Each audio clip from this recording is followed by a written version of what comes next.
छात्र से पूछिए, वो कहता भाजपा नहीं ठीक है। वो आदमी जिसे कहते हैं शिखंडी, तो शिखंडी किसी के बल पे जिंदा रहता है। समाज में शिखंडी का अपना कोई अस्तित्व नहीं होता। जीवन यात्रा उनकी है एक छापा खाना से शुरू होती है। डिसमिल के मालिक थे, आज अरबों करोड़ों रुपए के मालिक हैं। आज की तारीख में वो छापा खाना चलाते थे। तो समाज का कोई ऐसा वर्ग नहीं है जो पीड़ित नहीं है। ब्राह्मणों के खिलाफ सबसे ज्यादा सरकार कार्य कर रही है। एक नया सड़क का नाम बताएं, कहां से कहां तक नई सड़क उन्होंने बनाई। पीड़ित सबसे ज्यादा ब्राह्मण है, तो पीड़ित है वही पीडीए है, वही समाजवाद है। चुनाव होगा, भाजपा की विदाई तय है। नमस्कार, न्यूज़ 7 हिंदी देख रहे हैं आप। मैं हूं आपके साथ चंदन मिश्रा। उत्तर प्रदेश इस समय सियासी जंग में काफी आगे रहता है और इस समय राजनीतिक सरगर्मियां ज्यादा बढ़ गई हैं। और राजनीति के हिस्से में अगर देखा जाए तो उत्तर प्रदेश सबसे अव्वल रहता है। और उत्तर प्रदेश में भी, पूर्वी उत्तर प्रदेश, अगर राजनीतिक दृष्टिकोण से आप देखेंगे तो एकदम मानी जानी गर्माहट रहती है। और पूर्वी उत्तर प्रदेश में एक ऐसा परिवार है जिसका राजनीतिक रसूख दशकों से चला आ रहा है। वो चेहरा किसी नाम का मोहताज नहीं है, किसी परिचय का मोहताज नहीं है। आज हम बात करेंगे चिल्लूपार के पूर्व विधायक विनय शंकर तिवारी जी से, जो समाजवादी पार्टी के राष्ट्रीय सचिव हैं, और जानेंगे कि यूपी में क्या चल रहा है, पीडीए का सही अर्थ क्या है, समाजवादी पार्टी किन उद्देश्यों के साथ इस बार सरकार बनाने का प्रयास कर रही है। बहुत बहुत स्वागत है न्यूज़ 7 हिंदी में सर। धन्यवाद।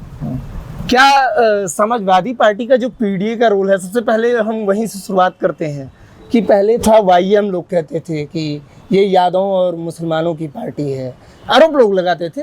फिर पीडीए का ये था पिछड़ा, दलित, अल्पसंख्यक। अब आ गया अखिलेश जी ने कहा कि जनेश्वर मिश्र पार्क में कि पी से पंडित हो गया। तो क्या लगता है इसका सही अर्थ क्या है? देखिए, अखिलेश जी ने कई बातें कही हैं जी। कुछ बातों को आप कोट कर रहे हैं, कुछ को नहीं कोट कर रहे हैं। बताएं। जैसे पी का मतलब पीड़ित भी है, पी का मतलब पंडित भी है। हाँ। और आज देखिए ब्राह्मण ही सबसे ज्यादा उत्तर प्रदेश में पीड़ित है। अभी गोरखपुर में ही आपने देखा होगा शिव कुमार तिवारी की जो हत्या की गई, और दिन दहाड़े कितने निर्मम तरीके से हत्या की गई और उस पर कोई कार्रवाई, उचित कार्रवाई नहीं हुई, जबकि उनका कोई अपराध नहीं था। शिव कुमार तिवारी का कोई अपराध नहीं था। दौड़ा के काटा गया और पुलिस 3 किलोमीटर दूर आने में, मैंने उनको बचाने में अक्षम रही। और पूरा प्रशासन लग रहा मिली भगत, कहीं न कहीं से प्रशासन की मिली भगत थी। इसी तरह से अगर आप देखेंगे तो ब्राह्मणों पे अत्याचार बढ़ रहा इस राज्य में, इस पूरी सरकार में। सबसे ज्यादा अगर कोई पीड़ित है तो ब्राह्मण है। आप कहीं भी देखिएगा तो ब्राह्मण पीड़ित है। अभी हमने देखा होगा कल लखनऊ में प्रज्ञा मिश्रा उसकी हत्या कर दी गई, उसकी बहन की हत्या कर दी गई। नहीं, वो तो खुदकुशी थी हत्या का। उनके पति ही, वो अपने स्वयं को भी गोली मारे, उनके अपने वाइफ को भी मारे, अपने सिस्टर को। ये जब सरकार ये कहती है जीरो टॉलरेंस, मतलब अपराधियों के हौसले बुलंद हैं। देखिए, अपराध अपने चरम पे है। यहीं पे दूसरे समाज में अपराध होता है तो उसका बुलडोजर चल जाता है। ब्राह्मण के खिलाफ होता है तो उसको ले जाके सम्मान, मैंने उसको प्लास्टर करा के ले जाके थाने में बंद करके उसको बचा के ले जाके ये कहा जाता है, ठंडे बस्ते में डाल दिया जाता है। तो आज ब्राह्मणों के खिलाफ सबसे ज्यादा सरकार कार्य कर रही है, इसलिए पीड़ित सबसे ज्यादा ब्राह्मण है। तो पीडीए का पहला जो पीड़ित है वो ब्राह्मण है, पंडित है। अच्छा। अरे सरकार तो ये दावा कर रही है कि मैं अपराध मुक्त उत्तर प्रदेश बना दिया हूँ।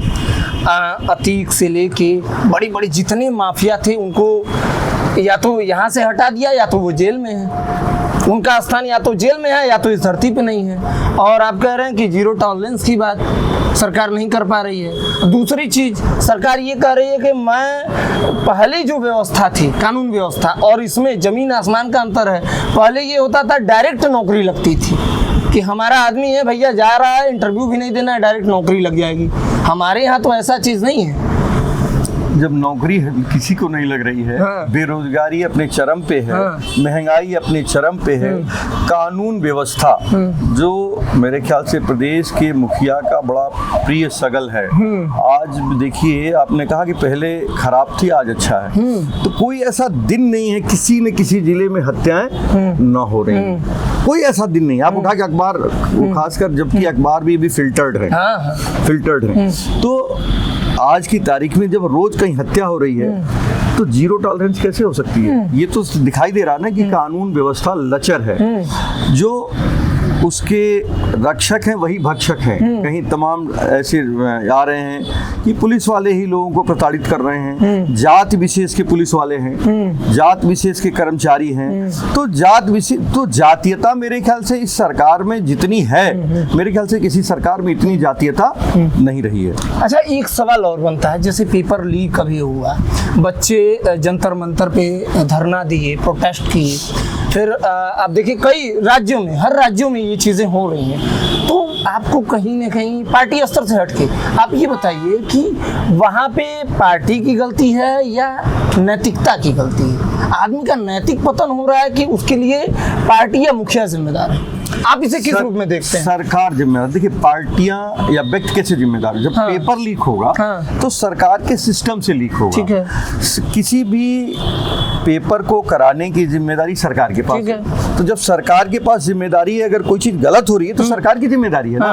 तो आज जो बच्चों के भविष्य के साथ खिलवाड़ हुआ है तो इस सरकार की लापरवाही है और कहीं न कहीं इसमें उसमें भी मिली भगत है, जिसकी वजह से देश के शिक्षा मंत्री को इस्तीफा जो बच्चों ने मांगा है, तो इसका मतलब ये तो सिद्ध हो गया ना कि उसमें कहीं ना शिक्षा मंत्री मिले हुए हैं। वो ठीक है, जैसे मैं ये नहीं कर रहा हूँ सरकार किसी की भी हो, मेरे पूछने का अर्थ ये था, क्वेश्चन ये था मेरा कि मान लीजिए सरकार की जवाबदेही बनती है, उन्होंने इस्तीफा दे दिया अपना, लेकिन अगर वो चीज़ मान लीजिए हम एग्जामिनर हैं और हमारे यहाँ नैतिक पतन हो रहा है ना हमारा, कि हम उसे लीक कर रहे हैं, इसे आप किस रूप में देखते हैं? ये तो सरकार का फेल्योर है ना। देखो कि जब सिस्टम फेल करेगा तो सरकार का फेल्योर है ना। क्यों? जो एग्जामिनर है या जो कुछ भी है उसका सरकार का हिस्सा है, वो सरकारी कर्मचारी है कहीं न कहीं, उसके ऊपर नियंत्रण सरकार का है। तो सरकार का नियंत्रण नहीं रह गया तभी तो लीक हो रहा है, या सरकार उसमें मिली भगत है। भाई दोनों चीजें हो सकती है, या तो सरकार की मिली भगत है या उस पर नियंत्रण नहीं है। तो दोनों ही स्थिति में सरकार फेल है। अगर नियंत्रण नहीं है तब भी फेल है, और मिली भगत है तो और सत्यानाश है। और आज जितने नौजवानों का भविष्य आप देखो, पेपर लीक होने से बर्बाद हो गया। कितने नौजवानों का भविष्य, आज नौजवान सड़क पे है, आज जितना छात्र है आंदोलनरत है। आंदोलन डेमोक्रेसी का एक हिस्सा है, लोकतांत्रिक मांग एक प्रक्रिया का एक हिस्सा है। लेकिन उनके ऊपर पैलेट गन चलाना कहाँ से उचित है? उनके ऊपर पैलेट गन चलाया जा रहा है, बेटिन चलाया जा रहा है, बच्चियों को गलत तरीके से टच किया जा रहा है, और भी ढेर सारी चीजें हैं। तो जब आप देखो कि इस सरकार में नैतिकता नाम की कोई चीज, या इनके नेताओं में नैतिकता नाम की कोई चीज नहीं रह गई है, और सरकार कायदे से तो सरकार को इस्तीफा दे देना चाहिए। अच्छा, उत्तर प्रदेश में एक चीज और पूछेंगे कि जो मंदिर है अयोध्या का, उसमें समाजवादी पार्टी खुल के आरोप लगा रही है कि भैया चंदा चोरी में आप मौन हैं, आप मौन व्रत रख लिए हैं, कोई कार्रवाई नहीं कर रहे हैं। उधर वो कह रहे हैं कि आप कितना चंदा दिए हैं, हमको रसीद दीजिए, आप कितना सहयोग किए हैं, हमको ये बताइए, हम मंदिर बनवाने जा रहे थे तो आप समर्थन नहीं कर रहे थे, आज कह रहे हैं कि चंदा चोरी हो गई। तो इस पे मतलब अगर इसको थोड़ा, एक शब्द ठीक नहीं है, अगर कोई रेप का विक्टिम है और उसके खिलाफ अगर उसके समर्थन में कोई जाता है प्रदर्शन करने, तो क्या वही व्यक्ति जाएगा जो विक्टिम हो या जो पीड़ित हो? कोई भी जाएगा ना। तो जब चंदा चोरी हुई है तो चंदा चोरी इस प्रदेश के, इस देश के, इस समाज के विभिन्न वर्गों ने अपनी हैसियत के हिसाब से चढ़ावा और चंदा जो भी कुछ शब्द दे अपने भाव से अर्पण किया है। हाँ। तो अर्पण की कोई रसीद और समय नहीं होती है। जो भी जाता है अब भगवान के प्रति उसको जो श्रद्धा होती है, उसको हैसियत होती है, कोई 100 रुपया देता है, कोई 10 रुपया देता है, कोई 500, कोई हजारों और लाखों करोड़ों में भी लोगों ने दान दिया है। तो उस दान का कौन सी पर्ची है? नहीं, वो कहते हैं समाजवादी पार्टी कुछ नहीं दी, कोई सहयोग नहीं की। भाई ये कहना, पार्टी स्तर की बात कर रहा हूँ। नहीं, ये तो जनता तो अलग मैटर है। देखिए, जनता से ही जनता पार्टी तो कर ही रहा है। पार्टी किससे है? जनता, आम जनता से ही पार्टी है ना। भाई समाजवादी पार्टी कोई इस समाज या इस प्रदेश से बाहर के लोग थोड़ी ना है। इस प्रदेश के ही लोगों ने समाजवादी पार्टी की विचारधारा से सहमत हैं, समाजवादी पार्टी से सहमत हैं, तभी तो वो पार्टी खड़ी है। तो इस प्रदेश के वो लोग भी तो उसमें अपना चढ़ावा दिए हैं, जो कि समाजवादी पार्टी से संबंधित है, और ये कह देना कि नहीं संबंधित नहीं है, तो ये तो फिर आप एक सरासर एक तरह से दादागिरी टाइप की बात हो गई कि हम जो चाहेंगे वो कहेंगे और बोलने नहीं देंगे। अच्छा, उत्तर प्रदेश की बात हो गई, अब विधानसभा में आते हैं। विधानसभा में आप विधायक रहे हैं, पूरी पीढ़ी आपकी वहाँ पे राजनीतिक करियर आपका एकदम मजबूत रहा है, तो किस तरीके से जनता में क्या है, इसमें आक्रोश है कि लोकप्रियता है, क्या चल रहा है, कि बदलाव चाहिए? किसका? नहीं, विधायक बदलने का। देखिए आज की तारीख में विकास की आज की तारीख में 27 में आने वाला जब भी चुनाव होगा, भाजपा की विदाई तय है, और बहुत बुरी विदाई तय है, और जनमानस से बना लिया। आप कहीं किसी भी से भी पूछिए, किसी छात्र से पूछिए, वो कहता भाजपा नहीं ठीक। आपने देखिए तरह तरह के मीम्स आ रहे हैं। किसी बेरोजगार से पूछिए, वो इस बारे में आपसे बात करेगा। किसी किसान से पूछिए, आज महंगाई अपने चरम पे है। किसी नौकरी करने वाले से पूछिए, ऑटो ड्राइवर से पूछिए, मजदूर से पूछिए, तो समाज का कोई ऐसा वर्ग नहीं है जो पीड़ित नहीं है, और जो पीड़ित है वही पीढ़ी है, वही समाजवाद है। नहीं, मैं विधायक जी से पूछा, चिल्लूपार के जो वर्तमान विधायक हैं, उनसे मैंने कहा कि ये बताइए, जब आप विधायक नहीं थे, जब यहाँ आए क्षेत्र में, तो क्या काम लेके आए थे, और अब तक आपने क्या काम किया, और क्या ऐसे काम है चुनिंदा जो आपको करना है? तो उन्होंने सबसे पहला जो काम गिनाया, उन्होंने कहा कि यहाँ पे जो था गुंडों का शासन था, उसको मैंने खत्म कर दिया। यहाँ पिस्टल, कारतूस, बंदूक और कट्टे का व्यापार होता था, उसको सबसे पहले मैंने खत्म किया। देखिए वो आदमी जिसे कहते हैं कि शिखंडी, तो शिखंडी किसी के बल पे जिंदा रहता है। समाज में शिखंडी का अपना कोई अस्तित्व नहीं होता है। आप अगर ये बात कह रहे हैं तो पहले ये बताएं कि उनकी यात्रा, जो जीवन यात्रा उनकी है, एक छापाखाना से शुरू होती है। 8 डिसमिल के मालिक थे, आज अरबों करोड़ों रुपए के मालिक हैं। तो 2007 से आज तक की करोड़ों अरबों रुपए की यात्रा कैसे हुई? 8 डिसमिल का मालिक 100 एकड़ का मालिक कैसे हो गया? इतनी आमदनी कहाँ से आई? कौन सी कमाई है? राजनीति से सिर्फ। तो राजनीति कमाई, राजनीति को कमाई का सेंटर है नहीं। तो शमशान घाट से आई कि कमीशन से आई, कि लोगों के भ्रष्टाचार से आई, या धर्म परिवर्तन से आई, या अन्य तरीके क्या है वो?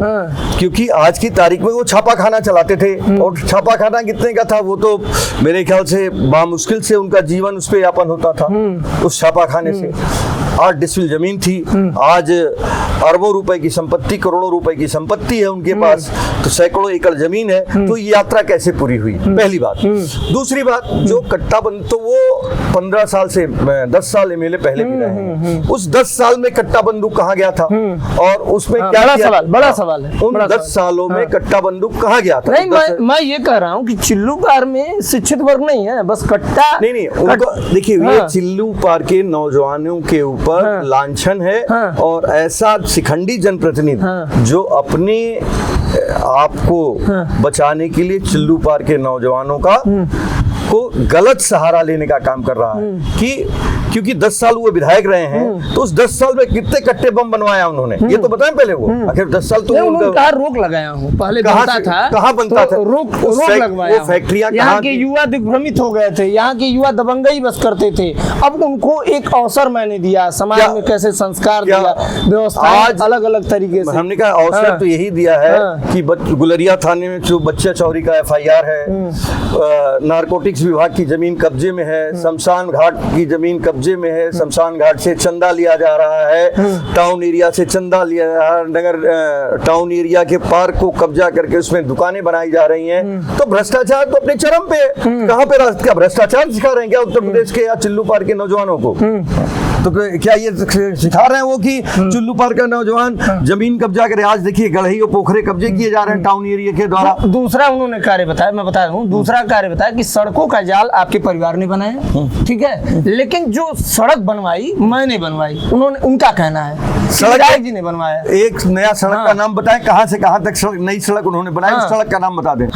कौन सी सड़क उन्होंने बताया है, उस सड़क का नाम बता दें। अपने गाँव में सड़क, आज उनके गाँव चले जाइएगा, उनका गाँव भी आज आज अधूरा है उनके विकास की राह जो हो रहा है, और गांव वाले उनके गांव में ट्रांसफार्मर फूक जाता है, 10-10 दिन तक नहीं चल पा रहा। तो यही विकास है जो बलथर में जमीन कब्जा किए हुए हैं, तो अपने खेत में हाई बांस लगाने से विकास हो जाएगा। कह रहे हैं कि चीनी मिल को हमने इतना उद्योग यहाँ खड़ा कर दिया और इतना रोजगार वहां से मिलेगा, कोई ला पाता?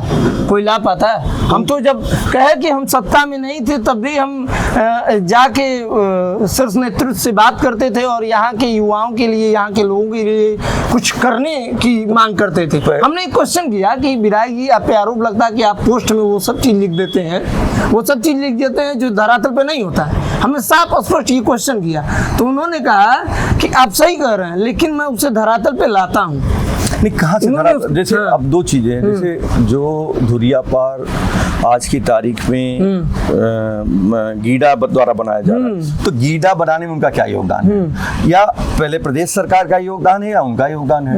क्योंकि वही तो फिर मुख्यमंत्री जी क्यों अपने नाम ले रहे हैं? जितने भी प्रचार हो तो मुख्यमंत्री, उनका नाम तो कहीं आता नहीं। कह रहे हैं वो जनप्रतिनिधि मैं हूँ, मैं ही जाके योजना बताता हूँ तो वो लाते हैं। तो योजना, कितनी योजनाएं बनाई, कहाँ बनाई, कितने लोगों से मिले, तो मुख्यमंत्री सही है या वो सही है? इन दोनों पहले वो आपस में फैसला कर लें कि मुख्यमंत्री जी सही बोल रहे हैं कि वो सही बोल रहे हैं। मुख्यमंत्री जी कहें हम ले आ रहे हैं, वो कह रहे हैं हम ले आ रहे हैं, तो पहले मुख्यमंत्री जी और वो क्लियर कर लें। पार्टी के हैं ना लोग, तो पार्टी से क्या हो जाएगा? तो जब वो शीर्ष नेतृत्व में है, ये जमीनी स्तर कर रहे हैं। नहीं तो फिर तो सभी लोगों का होगा। तो जब अगर इस तरह से बात करेंगे तो पूरे प्रदेश का कंट्रीब्यूशन है भाई। जब सरकार, कोई भी सरकार जब कोई कार्य करती है तो चुनी हुई सरकार पूरे प्रदेश की जनता की है, किसी व्यक्ति पार्टी की नहीं हो जाती है। दल की सरकार चलती है लेकिन प्रदेश की जनता की सरकार होती है, प्रदेश की जनता के हित के लिए बात करती है, ना कि किसी व्यक्ति के लिए।